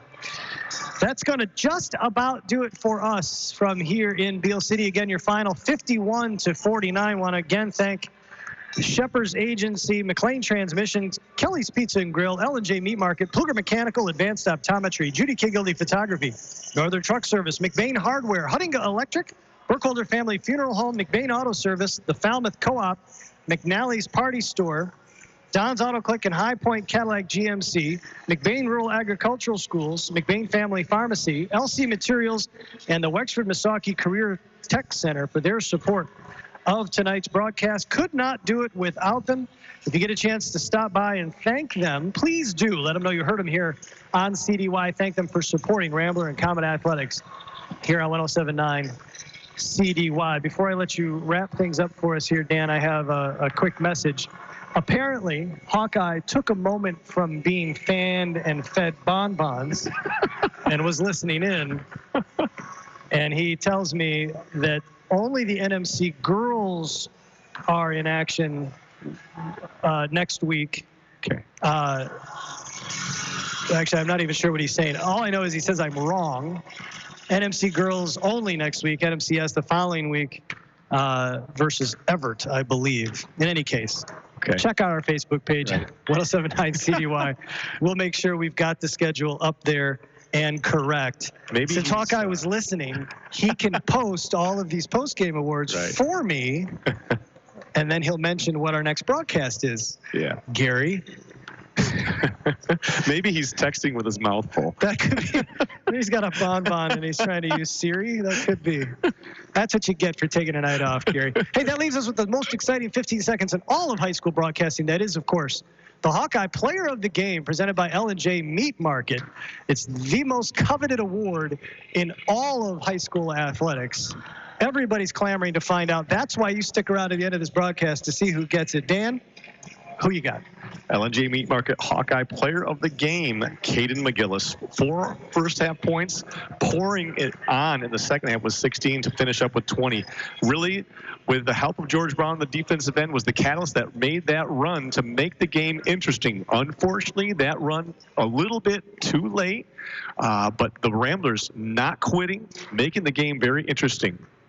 Caden McGillis, 20-point effort tonight, seemingly with pogo sticks. Yes. I love coaching him. I'm his high jump coach, and I'm really looking forward to him continuing this great year, but also on the track. Getting him out on the track, Yeah. Absolutely. Well, congratulations, Caden McGillis, your L&J Meat Market Hawkeye Player of the Game. Make sure you stop by Senior's office to collect whatever trinket it is he is handing out this year? I have absolutely no idea. Well, the DJ has stopped the music. That means you don't have to go home, but you can't stay here. That's going to do it for us.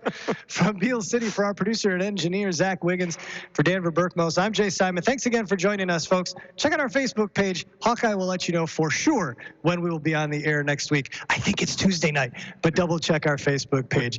That's going to do it for us. We'll see you next time on your home for Rambler Athletics, 107.9 CDY. This broadcast of McBain Rambler Sports on 107.9 CDY has been sponsored by McBain and LC Family Pharmacy, Forefront Credit Union, Burkholder Family Funeral Home, Wexford Misaki Career Technical Center,